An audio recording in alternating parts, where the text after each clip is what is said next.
y'all. So today I am going to be talking to y'all about the best books that I read in 2018. I'm so excited. I'm so excited to talk about these books. I loved them so much. I'm just really excited to get to talk about them. My setup is different. I have a ring light and this is my second video filming, and I just filmed my most disappointing books of 2018. So I'm just gonna say again, if the setup is a little weird, I apologize. I'm still trying to figure everything out, and it gets hot. It gets so hot while I'm filming. If y'all saw my most disappointing books of 2018 video, I talk about how freaking sweaty I got. So it is definitely warm. So I'm gonna try to film this fairly, not too fast, but before I pass out basically from the heat. And I will be having a drink this time to help with the hotness that happens when apparently you film with a ring light. So yeah, let's go ahead and get started. I'm going to talk about some series first. I feel like that's a good place to start, mainly because there are series that I cannot decide which book in that series that I feel was the best that I read this year. So I'll explain to you what I mean here in just a second. I'm going to talk about the Stalking Jack the Ripper series. So I read this year the first one, I read the second one, Hunting Prince Dracula, I read the third one, Escaping from Houdini. I loved all three of these. I gave them all a 5-star and they're all great. I'm just gonna hold up this one for now. I absolutely just loved all three of these. This is probably my favorite series that I've read this year. It's just fantastic to me. And I feel like not everybody loves it as much as I do, because I hear people say that it's fine or it's average. I love it. I am obsessed with it. I am obsessed. Audrey Rose is me, and I need a Thomas Cresswell. I need him so badly. My type of guy. Perfect. He is what I want in a man. He's perfect to me. I love him and I love her, and this whole book was just, this book and all of them were just amazing. And it talks about sexism in the medical field and just in society in general at that time, and it's so gory and scary, and it's everything I love in a book. It's amazing. I loved it. I have to say, out of all three, I do think that Hunting Prince Dracula is my favorite. I really loved this one. I would say it goes Hunting Prince Dracula, Stalking Jack the Ripper, and then Escaping from Houdini. Next year, the fourth book comes out. It's the final one, and I can't remember what it's called. It has something to do with the devil, but I can't remember the whole title. But I am so excited for it. I am so excited for it. I think out of all three of them, Hunting Prince Dracula is the best one in my opinion, and I love it. And I'm actually going to be rereading the series very soon, because I read the first book in January. I think the second one I read maybe February, and then Escaping from Houdini I just read last month. But this was definitely my least favorite. I was actually kind of a little disappointed in it because I wanted more Audrey Rose and Thomas Cresswell, and I definitely did not get that in this book. So I was slightly disappointed in it, but it's still amazing, and I'm still going to include it in the best because I'm obsessed with the series and I just love it. I love it. So the next series I'm going to talk about, the next series I'm going to be talking about is the Illuminae Files series. I also read all three of these books this year, and oh my gosh, I love this series. And it's sci-fi, which that is weird for me. I do not like sci-fi. I don't like sci-fi books, TV shows, movies. Not a fan. I love Star Wars. That's about it. For me to love a sci-fi series this much just blew my mind. I honestly did not expect to like it at all.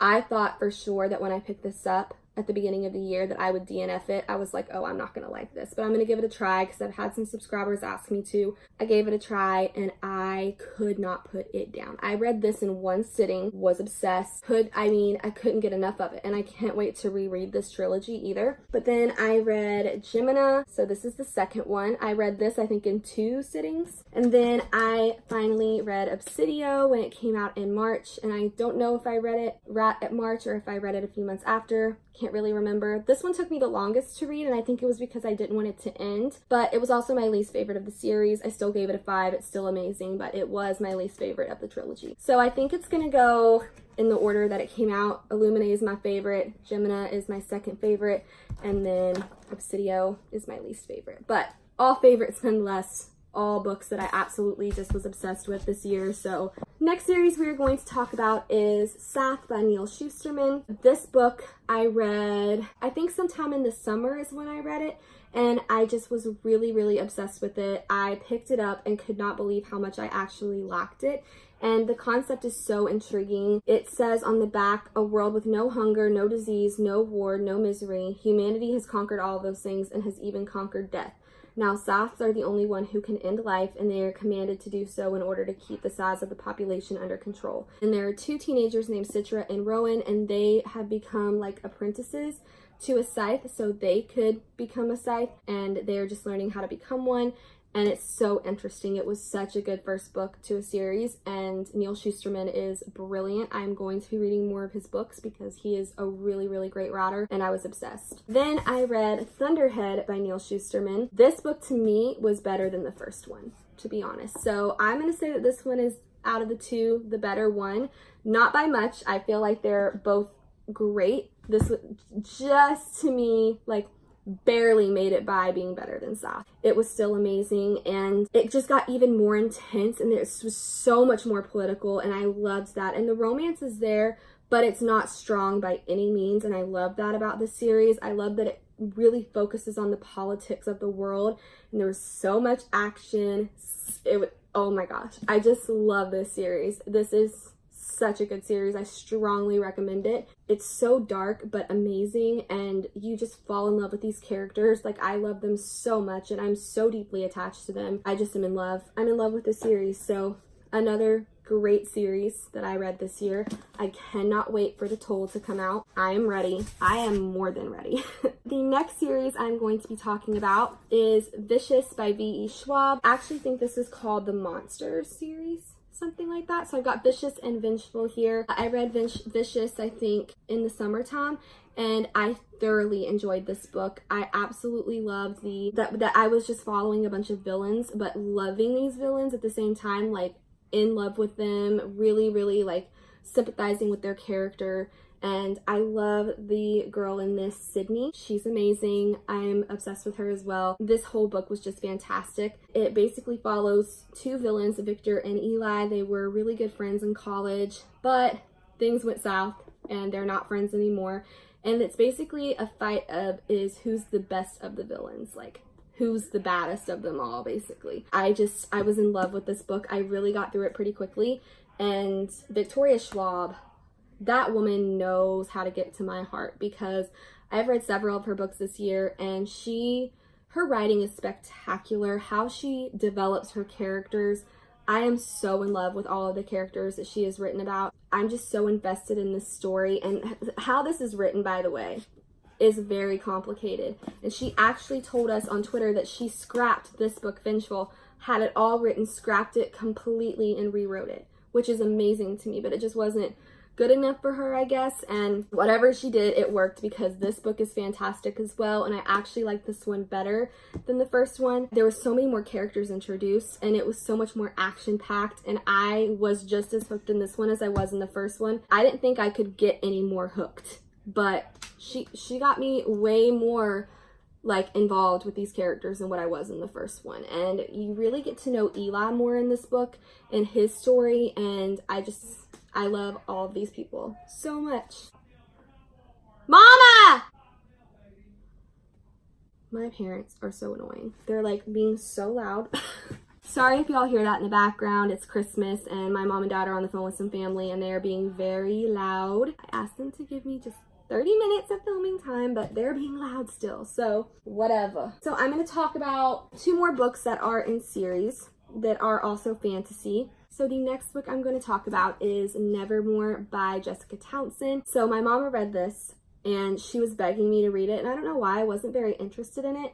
I just wasn't, I don't know, it just didn't grasp my attention, I guess, but I am so glad that she had me read this, because it is so good. A lot of people compare it to Harry Potter, and you definitely get Harry Potter vibes with it, but it is vastly different from Harry Potter. It's so, like, I don't know, I feel like nostalgia when I read it, and I feel just so happy, and I don't know, and it's a middle grade, and it doesn't read like a middle grade though to me. Like, it's so intelligent, and the world building is great. The characters are great. I love the relationship between Morgan and her apprentice Jupiter, or not apprentice necessarily, but like her parental figure that she has in this. But this is about a girl named Morgan, and she is apparently cursed. Like literally anytime she's around anybody, really bad things happen, and she's always been blamed for it. And she is actually supposed to die on her 11th birthday, but Jupiter comes in and takes her to Nevermore. And that she gets introduced to her very new fantastical life, and it is so good. The ending of this book killed me. I have started Wondersmith, the second book to this. I am so excited to really get into that more. I haven't really had time to sit down and really just let myself get lost in it, but I'm so excited to continue on in this series, and I hope there are so many books in this series. I'm hoping there's like 7 or 8 books in this, and I will be so happy. I need more of this world. I need it. I really actually am thinking I might reread it before I read Wonderstruck. We'll see, but I love this book. The last book that I have for a series, the rest are standalones, is The Queen of Atolia by Megan Wallen Turner. So this is the second book in the Thief series, or the Queen's Thief series. The Thief was really good. I gave it a 4 out of 5 stars. It was a really solid first book in a series, but this book upped the stakes so much.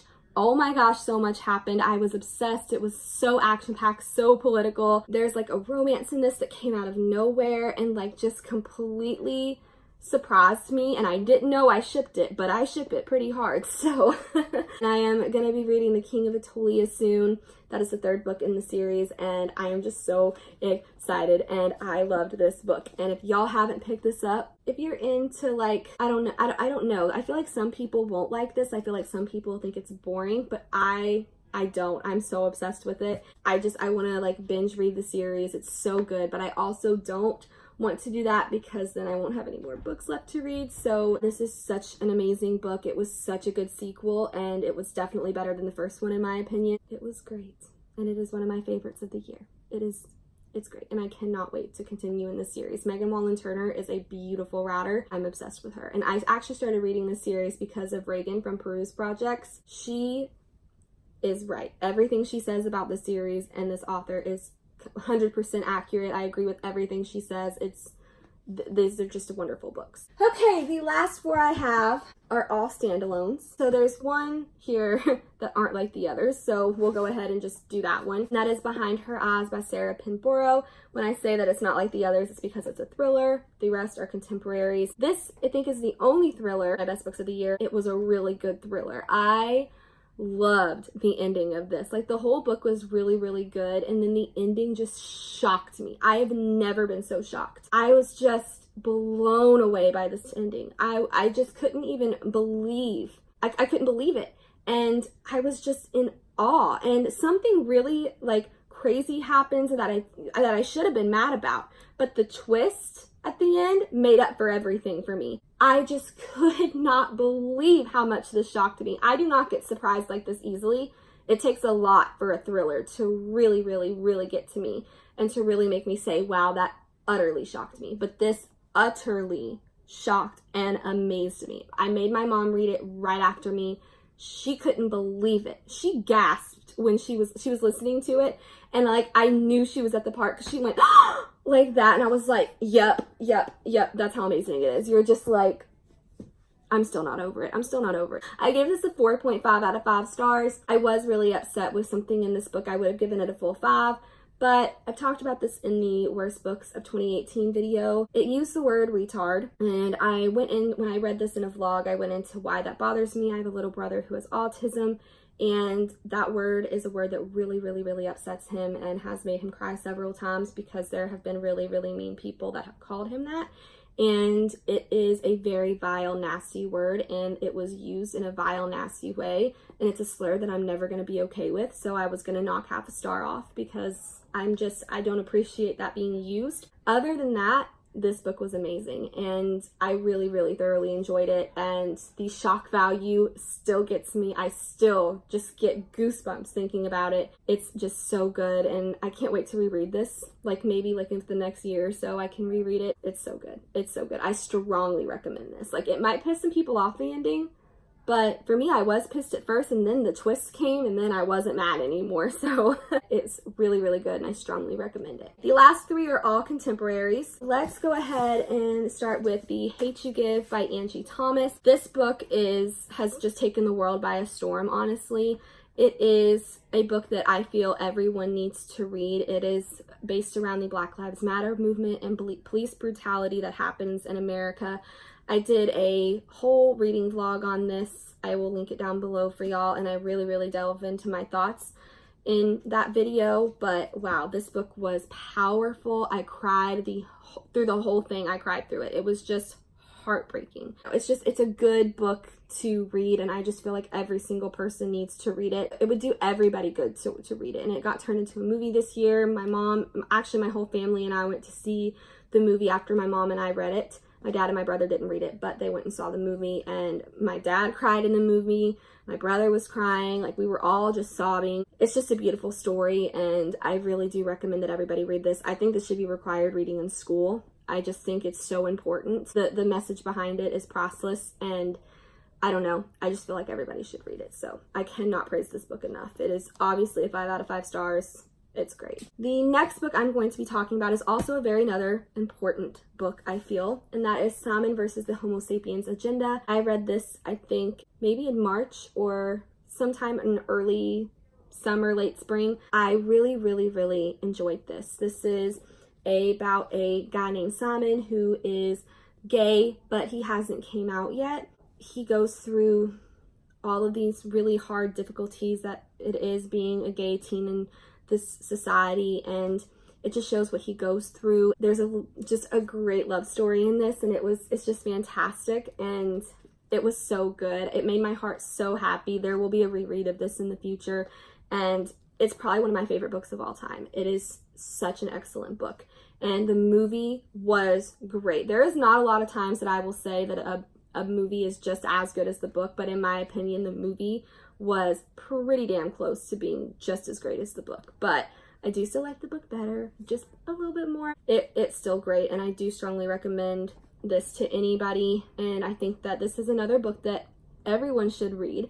It's wonderful and great, and I could not recommend it enough. It's wonderful. Please read it. The last book I'm going to talk about, which has been my favorite book of the year, and this has been very, very much talked about in the BookTube community, and I actually was one of the first people, I feel like, that read it, not in BookTube, like, I don't know, like, I just feel like I read it very early on, like before the hype really went crazy. That is The 7 Husbands of Evelyn Hugo by Taylor Jenkins Reid. I saw one video about this, but it was Emily Fox who had read it, and I saw that she really, really enjoyed it, and she gave this a 5 stars. And when Emily Fox gives a book a 5 stars, that means it's a good book. So I had to get this. So I went and bought it, and I fell in love with this. It was a beautiful, beautiful, beautiful love story. It's amazing. It's kind of like, it's old Hollywood. It's about this movie icon, Evelyn Hugo, and she's basically telling the story about her glamorous life to a woman named Monique. Monique is interviewing her and trying to get, like, you know, her life story and everything. And this whole book was just fantastic and beautifully written. It was heartbreaking. I cried so bad in this book. It was so heartbreaking, but so beautiful and amazing. It's an LGBTQ book. It's amazing. It's honestly just a gorgeous story, and I want to reread all of these right now looking at them. Obviously that means that they belong in my best books of 2018 because I'm so desperate to just read them again. This is another one that I'm just so desperate to read again, and to me this goes in my #1 spot this year.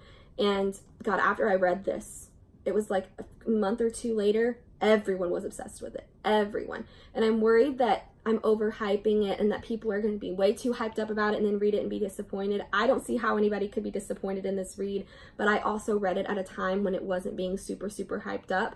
And I know that hype can really, really make people disappointed in books, but I don't see how anybody could be disappointed with this book. I'm just in love with it, and it's as beautiful as everybody says it is. The writing's gorgeous, but my mom actually did not love it as much as I did. She liked it, but she says that she did not love it. So, I mean, there is a person who does not love this as much as me, but I absolutely adore it, and I'm so glad that this book came into my life, and I love it. It will be one of my all-time favorites forever. That is all for my best books of 2018 video though. I hope y'all enjoyed it. If y'all liked the video, please give it a thumbs up, and if y'all want to subscribe to me, my face will be right here, and I will just see y'all later.